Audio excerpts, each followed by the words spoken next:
Este es un podcast del portal Revolución Obrera. Vanguardia Obrera. Opinión y análisis político.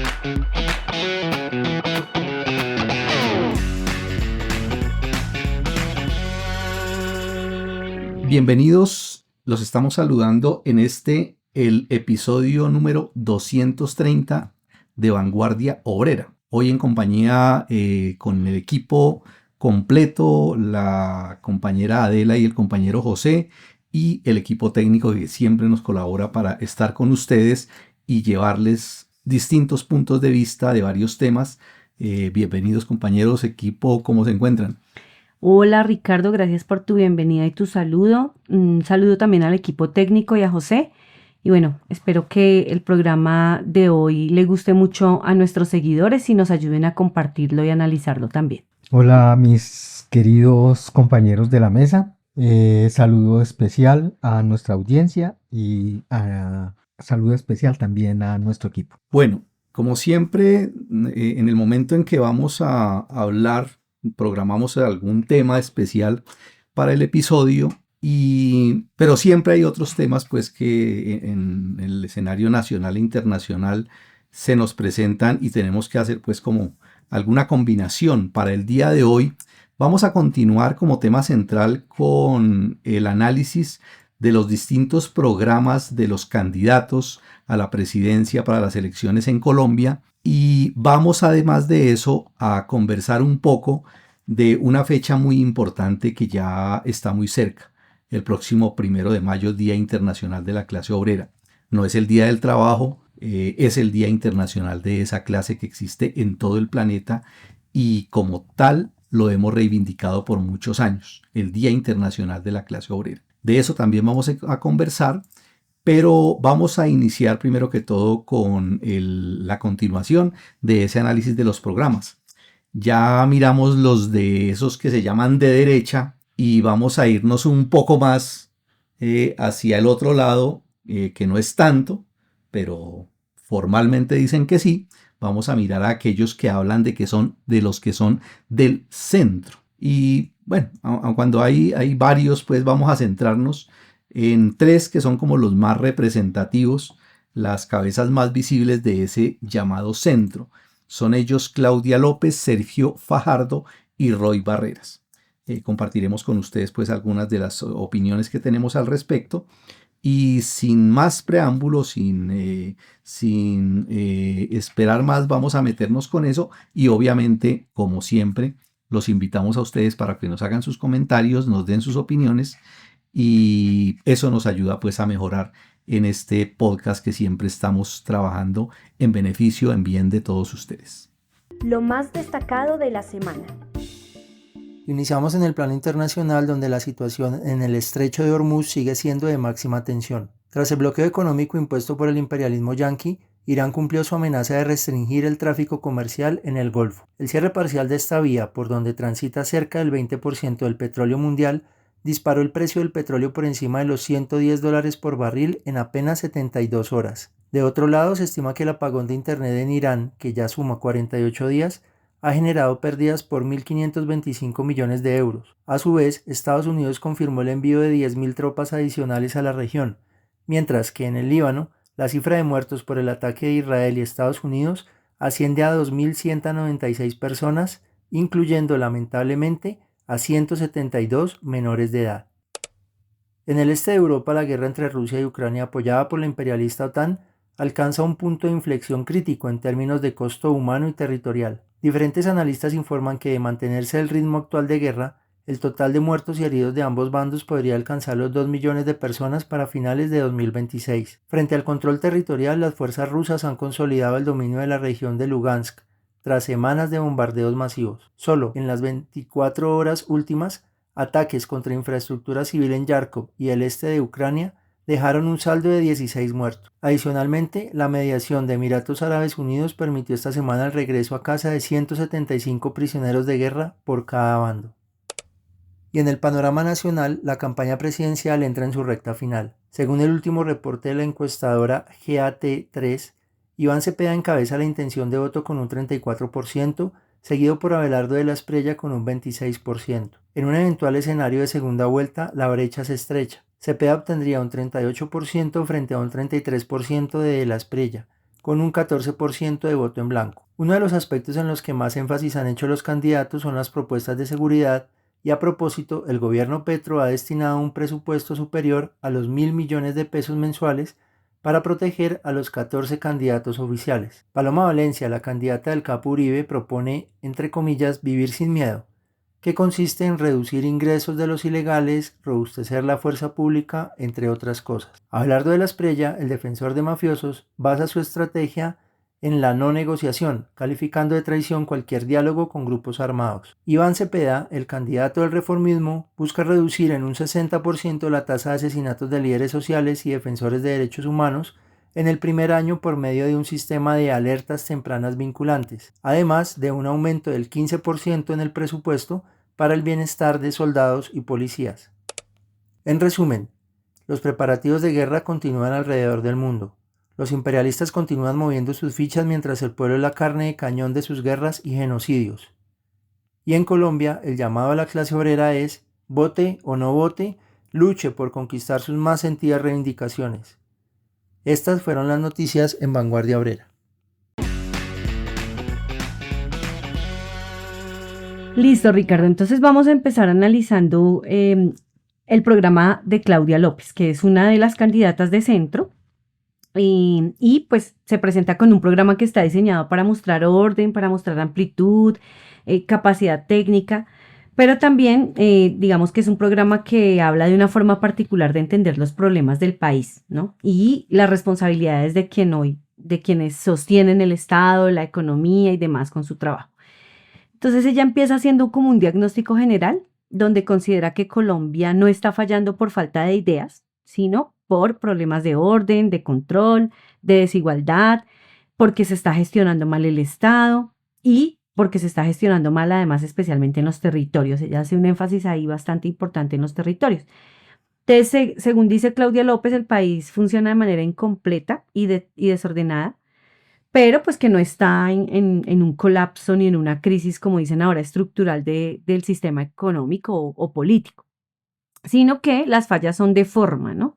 Y como tal, de la forma en que se gobierna y se administra el poder y se ejerce la autoridad como tal. Entonces, en otras palabras, lo que ella dice es que el problema no es el sistema, sino cómo se está ejecutando o cómo se está gobernando en últimas, ¿no? Entonces, es claro que Claudia López no tiene en la cabeza que vivimos en un sistema de explotación-opresión y ninguno de los candidatos tiene eso en la cabeza, hay que aclararlo. Ninguno considera pues que o hace una crítica real al sistema económico, que es la base de esta superestructura que es el Estado.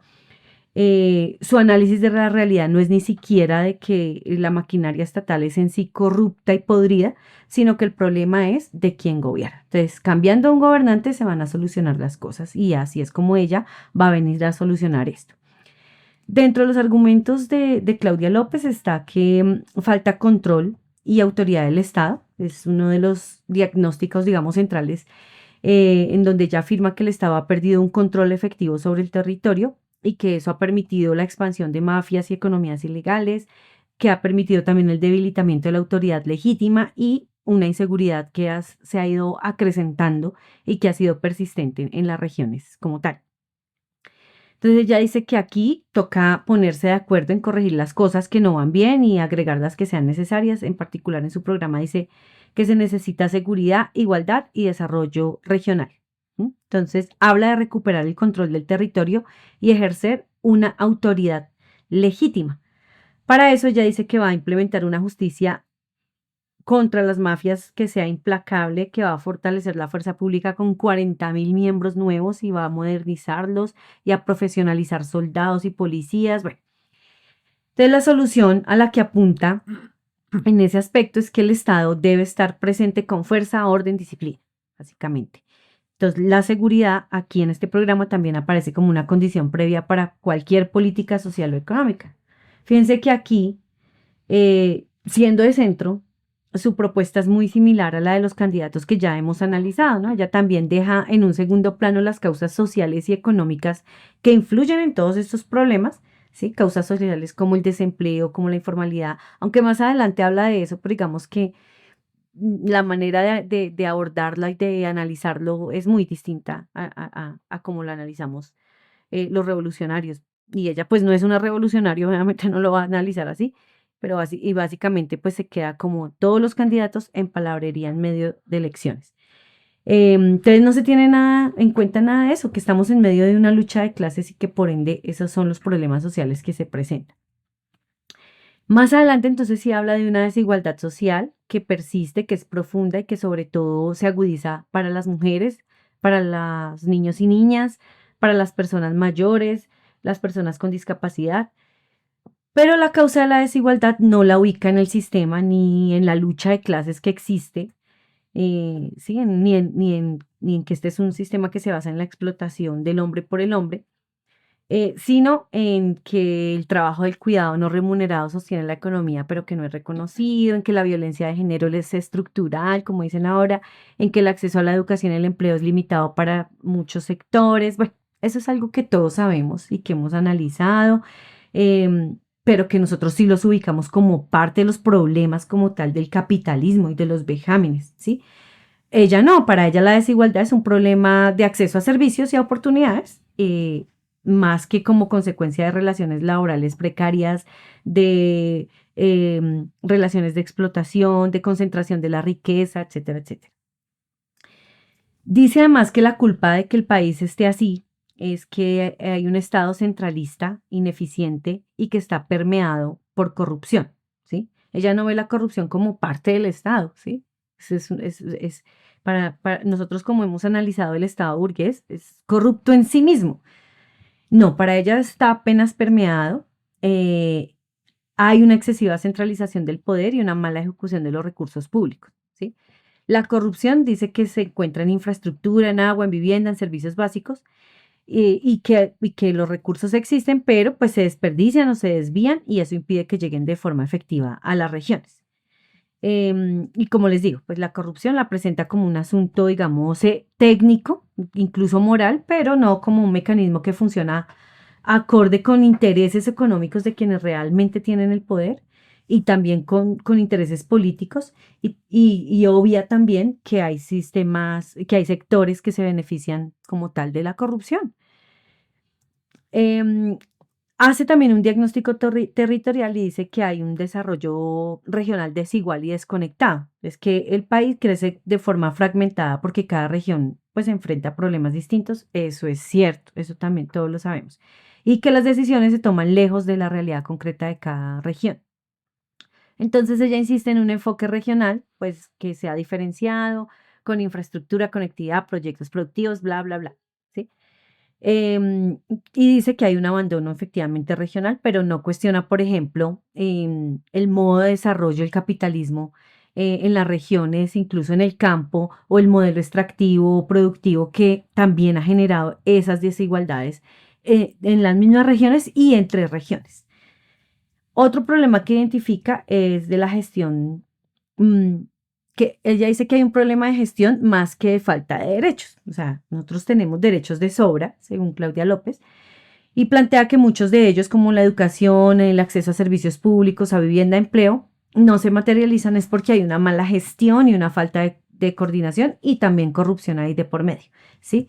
Pero no porque el Estado no pueda garantizarlos. Y eso es cierto, el Estado debería garantizar todos los derechos, pero ella olvida que este Estado responde a unos intereses de clase y que eso es parte del Estado en sí mismo, ¿sí? Que no es, y como lo hemos explicado aquí, no se trata de cambiar de gobernante o de forma de gobernar si no se destruye ese Estado. El Estado mismo es el problema. Entonces no los va a garantizar, no los va a garantizar.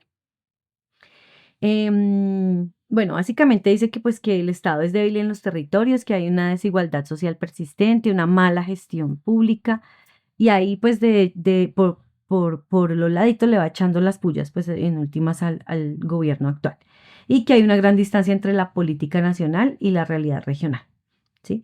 Ella hace muchas propuestas que como todos las hacen, ¿sí?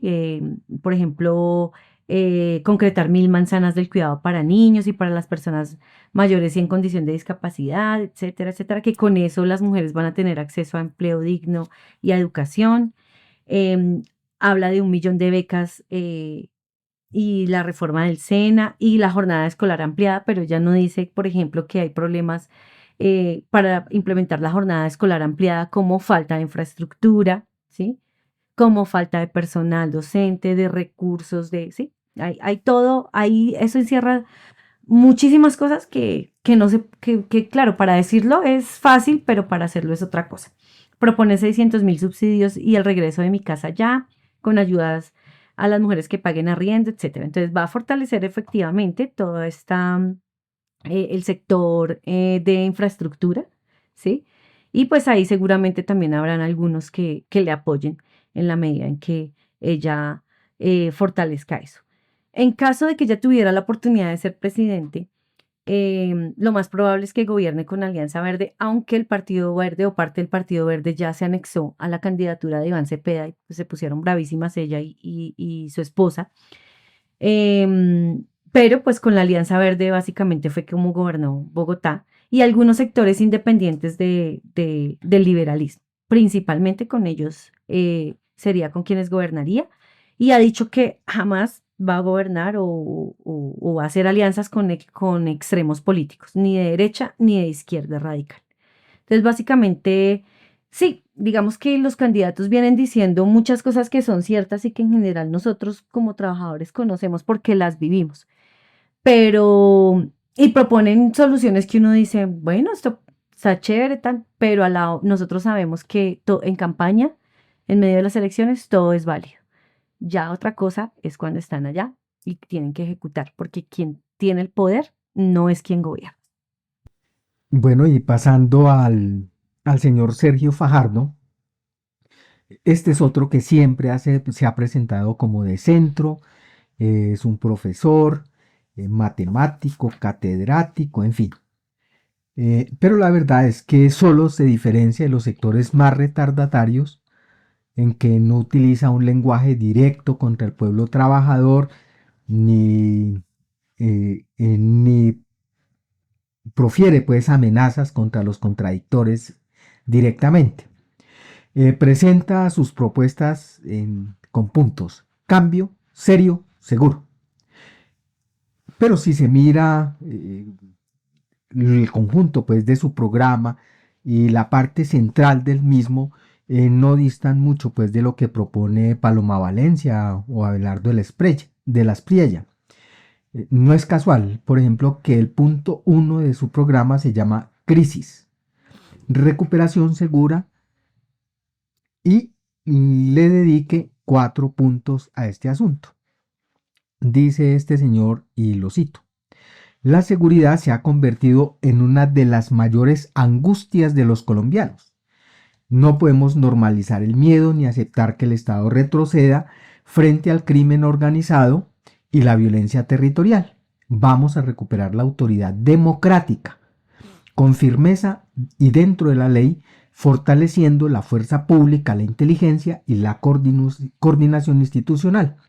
La seguridad será integral, más presencia del Estado en los territorios, justicia efectiva y oportunidades reales para que la legalidad sea el camino viable para millones de colombianos.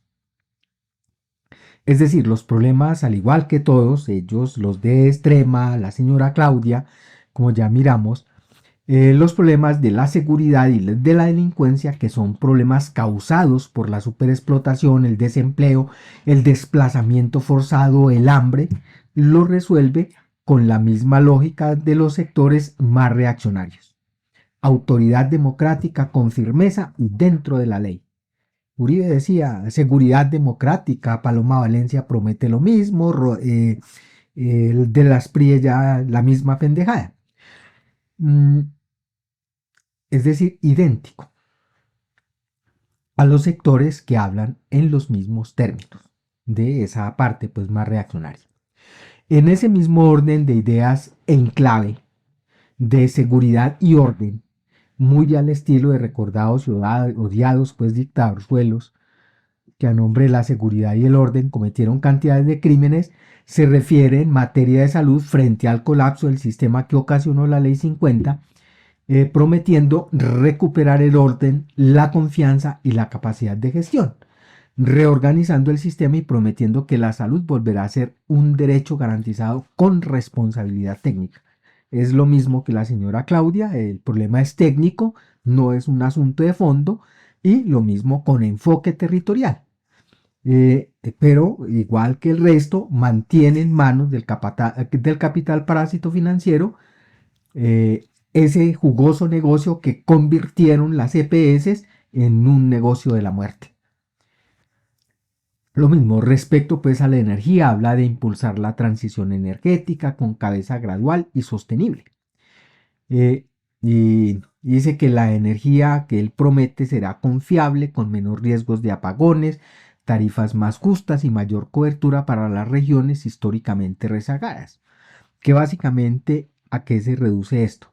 Es decir, sigue la explotación común y corriente de lo que viene haciendo ya, lo que siguen haciendo, y lo otro es los planes bonitos de cambiar pues energías limpias y ya, pero es seguir en lo mismo, por lo que viene.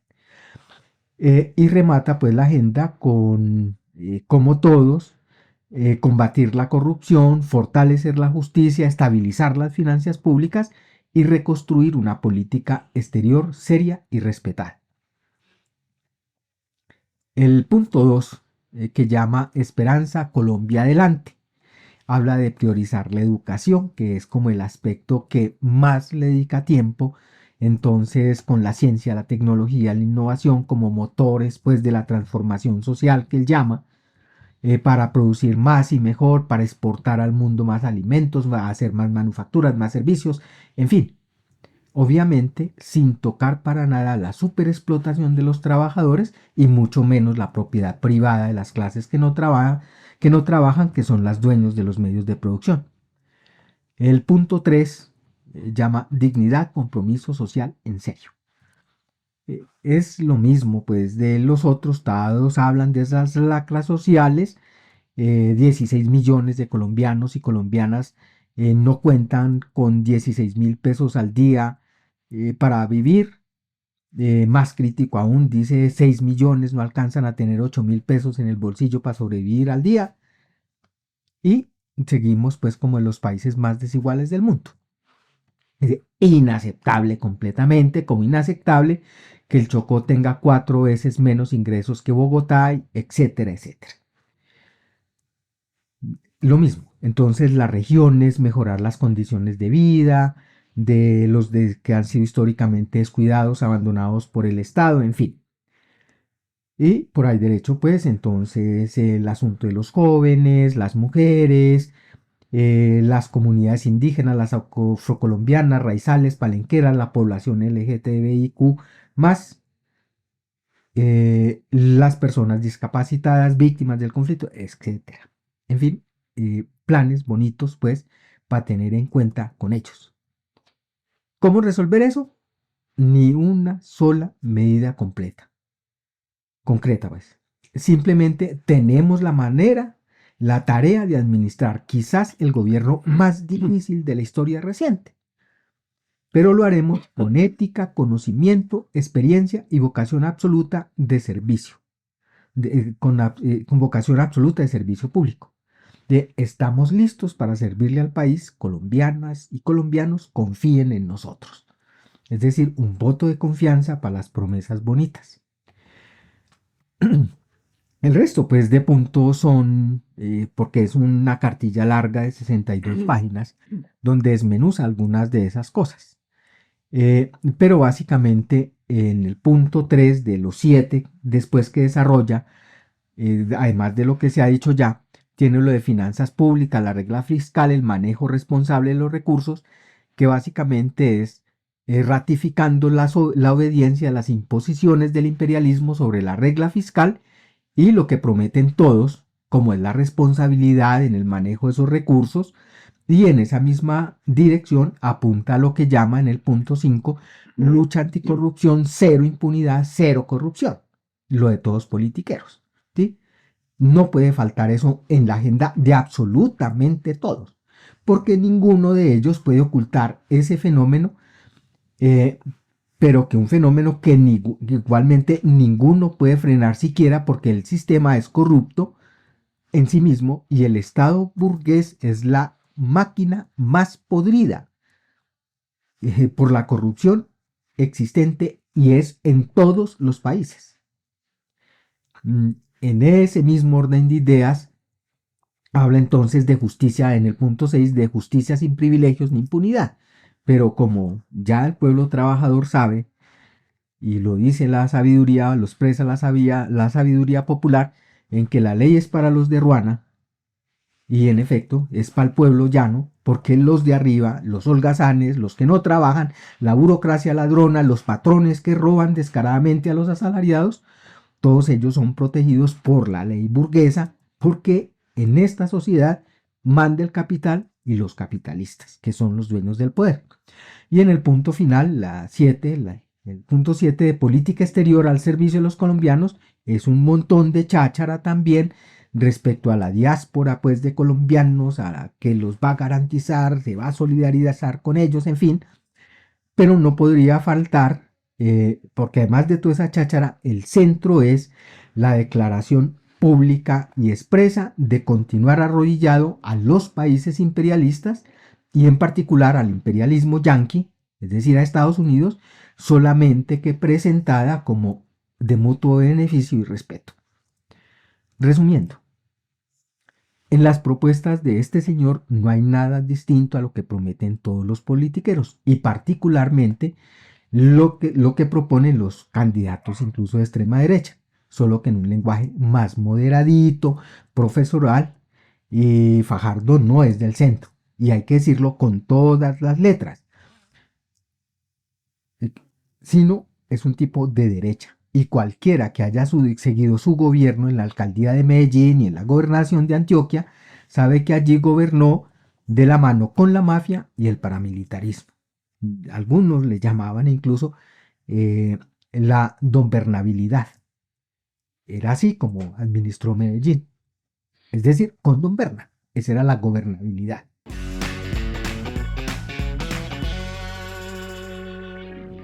Bueno, después de mirar estos dos personajes, pasemos al otro. De él, ¿qué podemos decir? De Roy Barreras. Podemos, en principio, decir una cosa que para muchos puede ser buena y otra no tan buena, más bien mala. La primera, pues, es que es un hombre estudiado. Roy Barreras es un médico cirujano de la Universidad Nacional y según, pues, la hoja de vida, practicó, pues, algunos años, pues, su profesión y además de eso es sociólogo y administrador de la Universidad del Valle. La cosa no tan buena y más bien mala, su trayectoria camaleónica, porque se ha paseado, pues, por todo lo que en política tradicional llaman derecho, centro e izquierda. En su hoja de vida, pues, hay que decir que estuvo con Álvaro Uribe durante el gobierno a través de Cambio Radical, estuvo con el partido de la U, después estuvo como pieza fundamental en el gobierno de Juan Manuel Santos, participó en los diálogos de La Habana, y después rondó pues también las toldas con Gustavo Petro cuando se unió a esa coalición del pacto histórico para apoyarlo en la campaña presidencial.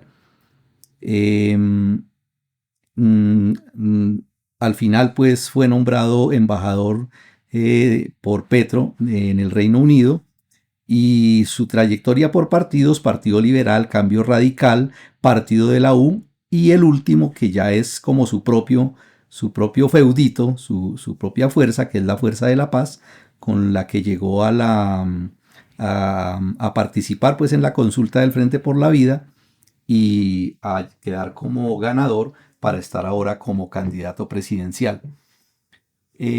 Respecto al... eso es una de las cosas pues que no le gusta mucho a la gente, ese coqueteo por varios lados, ¿no? Sobre su propuesta de gobierno, hay que decir que la tiene estructurada sobre todo en 5 ejes. Eso está pues en una página incluso de él.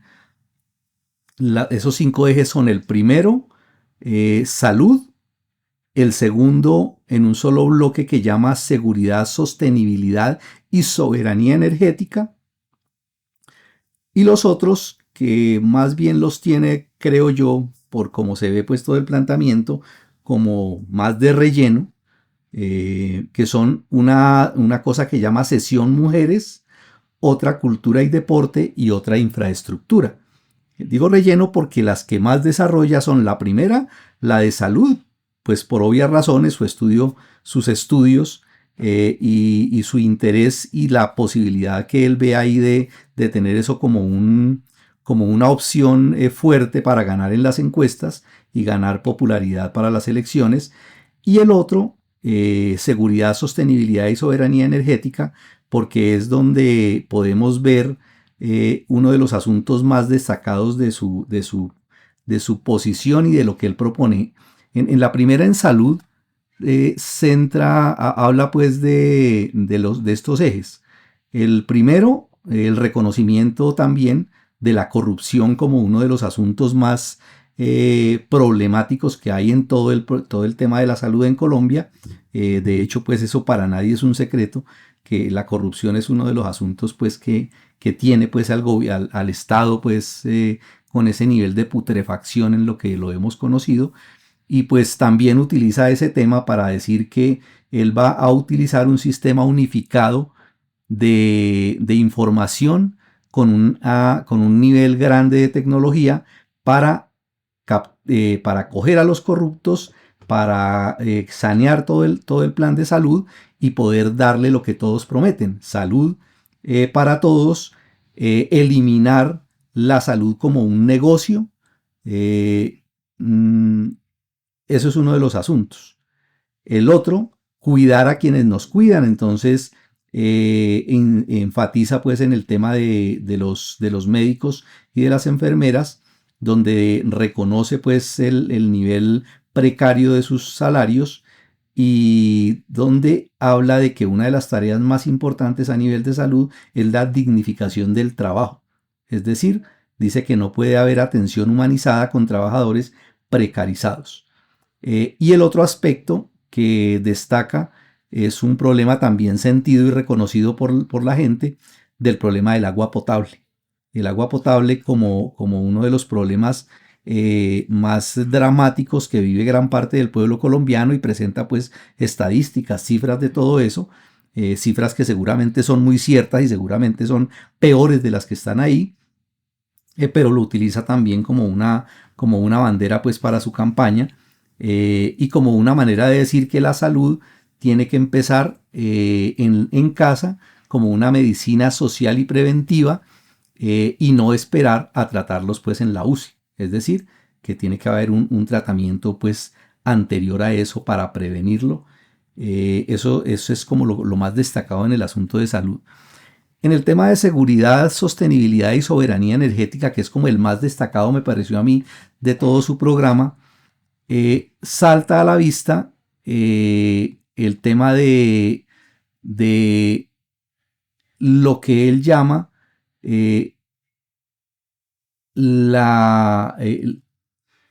cómo sostener pues realmente toda la infraestructura y todo el plan de gobierno y todo el presupuesto pues del Estado.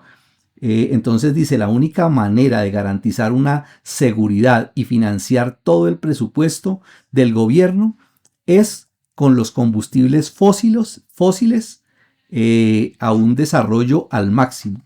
Y lo hace abiertamente y presenta todo un estudio de todo lo que se puede generar como utilidades para el Estado, desarrollando todo ese programa para explotar a nivel pues de las energías del petróleo y del carbón y del gas como la forma para garantizar. Pero a la vez entonces no puede perder tampoco la bandera de esa tan reconocida y tan sentida a nivel mundial de las energías limpias, ¿no? Sí. Entonces lo que dice es, hay que combinarlas. Pero parte de decir y de enfatizar de que no se puede prescindir de los combustibles fósiles. ¿Sí? Es decir, la transición a energías limpias, con todo el programa que él plantea, no pasa de ser un simple deseo plausible. Pero él reconoce, insiste en que eso no es realizable ni en el corto ni en el mediano plazo. Es decir, al final de cuentas, ese deseo es simplemente una carta en esa baraja que él tiene para ganar votos, porque la aspiración de descarbonizar la economía y depender menos del petróleo y la minería no pasa pues realmente por el plan de gobierno. Es decir, la única manera que él dice que se puede lograr una soberanía energética y garantizar con eso seguridad de financiación en el Estado es reactivando la explotación de hidrocarburos, hacerlo de manera, incluso lo dice, hay que hacerlo de manera convencional y no convencional, es decir, por todos los medios, fortaleciendo a Ecopetrol, pero a la vez brindando todas las facilidades para la inversión extranjera, para que haya una mayor explotación rápidamente del subsuelo. Es decir, empujar de inmediato con lo que él llama un plan de choque, y le tiene nombre. El plan de choque es Gas Colombia ya. ¿Sí? Hay que generar esos proyectos de gas también convencional y no convencional. Y reducir el tema de todas lo que él llama las trabas administrativas para agilizar esa explotación y esa exploración. En últimas, ¿qué es?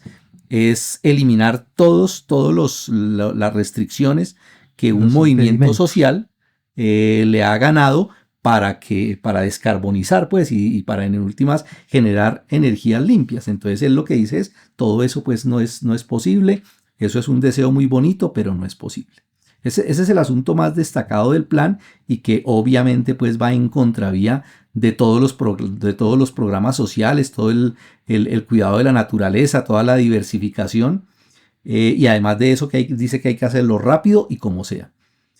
Lo otro pues realmente ya son rellenos cuando habla de los programas de la mujer, donde parte también de todas las cifras ciertas de desigualdad, de maltratos físicos y psicológicos, de violencia doméstica, de feminicidios, para prometer cosas muy ampulosas, cosas que a los ojos y a los oídos de cualquiera pueden sonar muy bonitos, pero simplemente son banderas de gobierno, ¿no? Promete, por ejemplo, escuelas virtuales para niños y jóvenes, promete 1 millón de computadores y conectividad a internet para niñas y jóvenes entre 12 y 17 años. Dice que incluso que va a organizar unos campeonatos de fútbol incluyentes para 3.000 barrios en Colombia. Promete la creación de 50.000 centros de atención donde las mujeres, y lo dice así, 50.000 centros de atención donde las mujeres puedan llevar la ropa a lavar y secar y así tener facilidad para estudiar y generar emprendimientos. Promete 100.000 viviendas para madres cabeza de hogar, ajustar los horarios laborales para las madres que sean madres de niños pequeños, programas para rescatar a las mujeres y protegerlas en las denuncias de violencia de género y así, un montón pues de cosas a nivel de deporte también, ¿no? Hay como mujer, sí podría decirte, Ricardo, que no, la verdad sí es bastante el populismo que se ve allí, incluso en cuanto a la atención al abuso y la violencia intrafamiliar y las alertas de feminicidio, habla de comisarías de familia como punto de entrada para medidas de protección inmediatas. Cuando nosotras las mujeres sabemos lo que implica ir a una comisaría de familia, donde es el primer punto de revictimización de las mujeres. Realmente desde el personal mismo es horrible tener que ir a una comisaría de familia. Entonces, sí, ahí sí se ve, pero el populismo más tenaz en ese programa de gobierno, la verdad. Sí. Y es más, nomás decir unos centros para que las mujeres vayan y laven y sequen. ¿Sabes que ni siquiera los compañeros van a llevar la ropa a lavarla y a secarla? O sea, no, o las familias, no, para que las mujeres vayan y laven y sequen. Sí, eso es tarea de las mujeres, dice Sí, Roy exacto, Barreras. básicamente. Vamos a ayudarlas a ellas. Sí. Bueno, y tiene pues realmente pues todo un plan aparentemente muy bien estructurado, pero pues ese es el contenido fundamental. Y él sabe, pues en últimas, él es muy claro de que no tiene muchas posibilidades de ganar la presidencia. De hecho, ya se está despidiendo. Él recientemente, en estos días, ya dijo que esta era la última campaña política que iba a hacer en su vida, que no iba más. Y bueno, aprovechó también para hacer populismo, ese populismo que le gusta. Cuando le preguntaron, ayer creo que fue, de que había por ahí unos rumores respecto a que eventualmente en la segunda vuelta, si él apoyaría a Paloma Valencia, ¿sí? O sea, dando por sentado que la que pasa es Paloma. Él dijo textualmente: primero tendrían que resucitar a los 6.402 inocentes asesinados y sobre el cadáver de las víctimas de las masacres paramilitares pedir perdón el uribismo en pleno. Con eso cerró, pues. Sí, bastante populista. Yo creo que ya vistos de conjunto, pues por lo menos estos tres y los otros, pues que se dicen de centro, son muy similares. El llamado centro, pues a la final, y hay que decirlo así con todas las letras, es la derecha moderada o solapada, porque indudablemente en la sociedad solo existen dos polos o dos bandos. Y hay que decirlo, pues, y insistir en este asunto que es básico.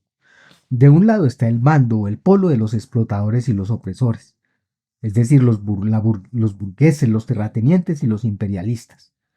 Del otro bando o del otro polo están los explotados y los oprimidos, es decir, los obreros, los campesinos y la capa inferior de la pequeña burguesía.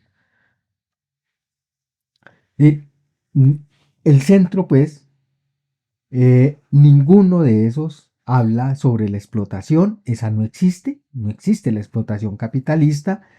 Ninguno cuestiona, pues, el orden existente, ni siquiera el estado existente. Apenas miran, pues, como unas cosas que tienen sus defectos, pero es un problema técnico, es algo que se arregla, ¿sí?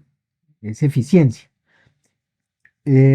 Y ninguno de ellos se opone a la dominación y a la opresión que ejerce el imperialismo, principalmente el yanqui, sobre el país. Es decir, el llamado centro está del lado de los enemigos del pueblo trabajador. Pero de todas maneras la dictadura, pues, de la burguesía y esa farsa, pues, que son las elecciones, necesita presentar un ramillete muy florido de candidatos para que el pueblo vote y legitime precisamente esa dictadura de los capitalistas. Por eso la insistencia, incluso la de Roy Barreras, de que voten por mí si quieren, esos 5 millones voten, así sea en blanco, pero voten, y todos los medios dicen eso: voten, voten, porque les asusta la cantidad de abstención que hay dentro del pueblo, que desconfía, pues, en esa maquinaria ya. Porque indudablemente les interesa que la gente vote.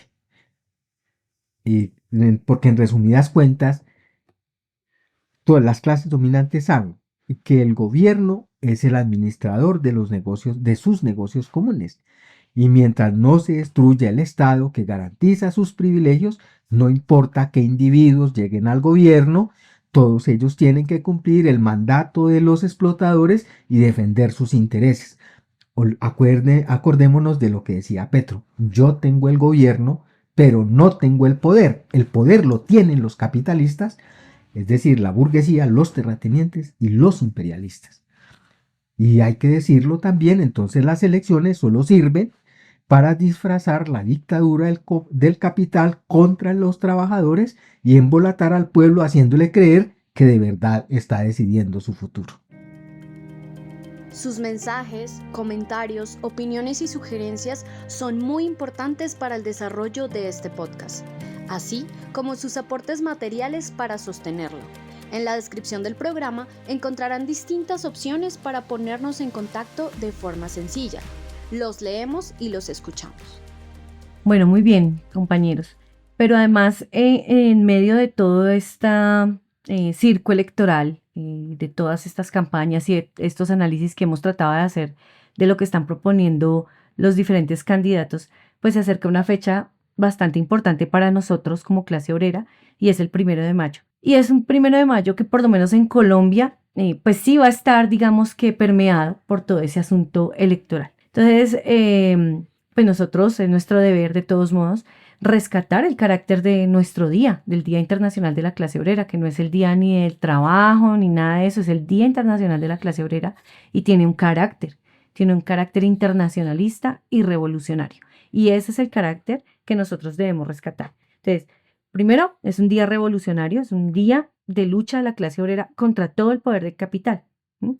Y ese carácter revolucionario lo ha tenido desde 1886, cuando se preparó este 1 de mayo y se dio la lucha por las 8 horas de trabajo. Luchas que fueron además encabezadas por los mártires de Chicago, a quienes honramos y recordamos cada 1 de mayo también. Y además, pues es un día que históricamente las clases dominantes y también los que se arrodillan ante el poder del capital, pues intentan por todos los medios de cambiarlo, de esconderlo, de desviarlo, ¿sí?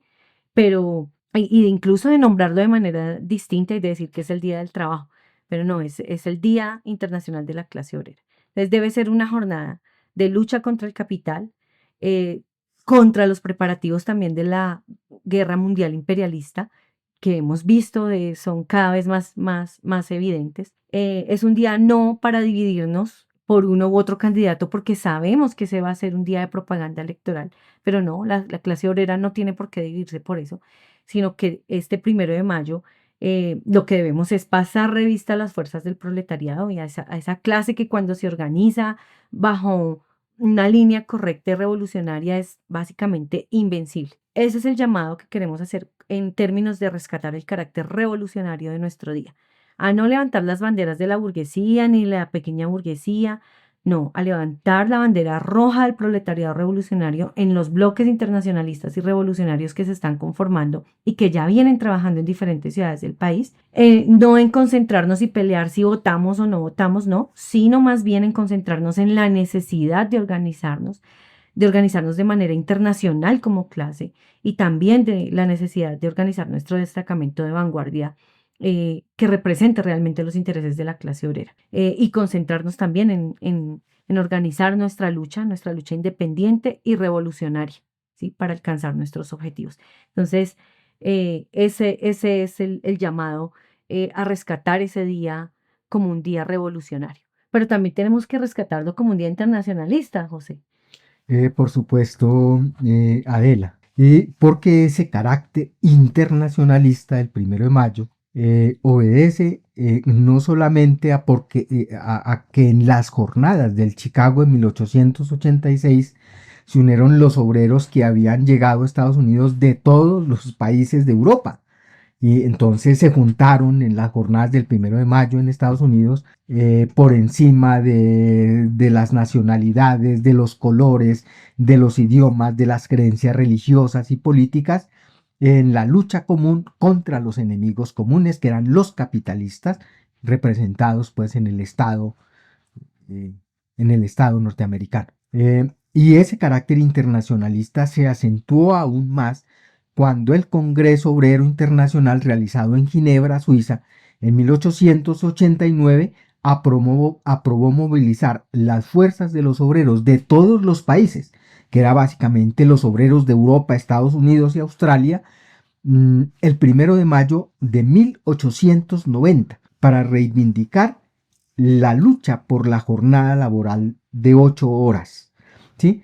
Desde ahí se conmemora el Día Internacional de la Clase Obrera, en homenaje a los mártires de Chicago, pero también como el Día Mundial de los Trabajadores. Posteriormente, en muchos de los países, como en Colombia, se declaró como día de fiesta, pero desde allá, desde 1890, el 1 de mayo se convirtió en el Día Internacional de la Clase Obrera y se conmemora ahora en todos los rincones de la tierra, incluso en los países donde no es día festivo, como en Estados Unidos, que fueron los que asesinaron a los dirigentes pues, de la jornada del 1 de mayo de 1886, también allí, sin permiso y todo, los obreros se movilizan, levantando las banderas internacionalistas expresando la solidaridad pues, con los hermanos que luchan en los demás países, así como manifestando la solidaridad con los pueblos agredidos por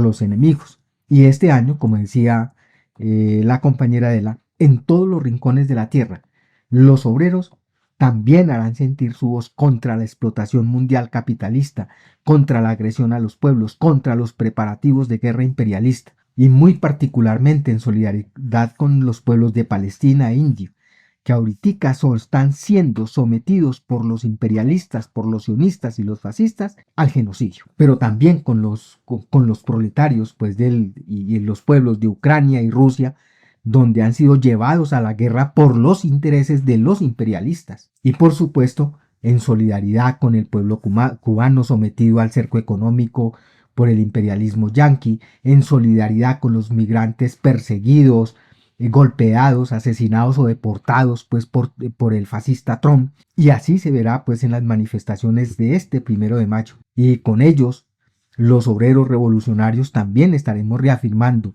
los propósitos de abolir toda forma de opresión y explotación sobre la tierra. Y la forma de hacerlo es mediante la revolución proletaria mundial, porque hay que enterrar de una vez por todas este sistema putrefacto y oprobioso que amenaza en estos momentos la existencia de la sociedad y la vida. Y por eso estaremos también llamando a los proletarios de todos los países a construir la Asociación Mundial, esa asociación mundial de los proletarios que desbroce el camino en esta lucha decisiva ahora, en estos tiempos, para el futuro de la humanidad. Todo ese panorama que ustedes muestran de lo que representa el 1 de mayo nos debe poner, y es un mensaje muy, muy importante para los que nos siguen en las redes, nos debe poner a reflexionar bien en el sentido, y muy particularmente para Colombia, de lo que tiene que ver eso con la jornada electoral.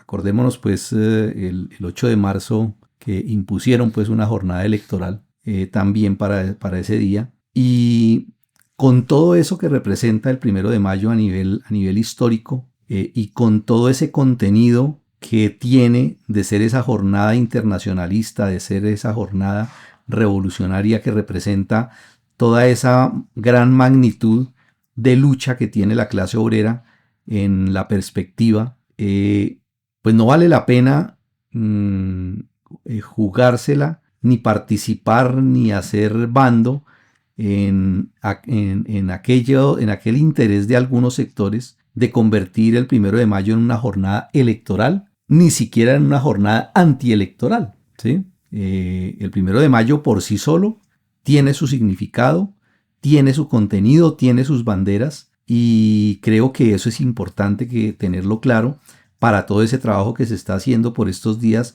en las distintas ciudades de Colombia. No se debe poner eso como un requisito, ni como una condición, ni como una característica especial de apoyar o no apoyar a cierto candidato en las elecciones. No, eso debe ser algo completamente ajeno a esas tareas del 1 de mayo, porque por lo que representa, por todo lo que ya han explicado los compañeros, y por lo tanto no se debe permitir que se ponga como un criterio para el trabajo, para las jornadas, para los bloques, para las actividades que se vayan a hacer para el 1 de mayo, esa contienda electoral.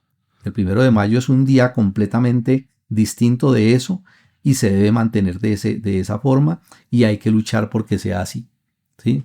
Ni condenar a los que van a votar, ni condenar a los que no van a votar. El 1 de mayo como una jornada independiente, internacionalista, revolucionaria, donde se destacan todas esas banderas de lucha. Creo es con ese criterio es que hay que trabajar y organizar esa jornada.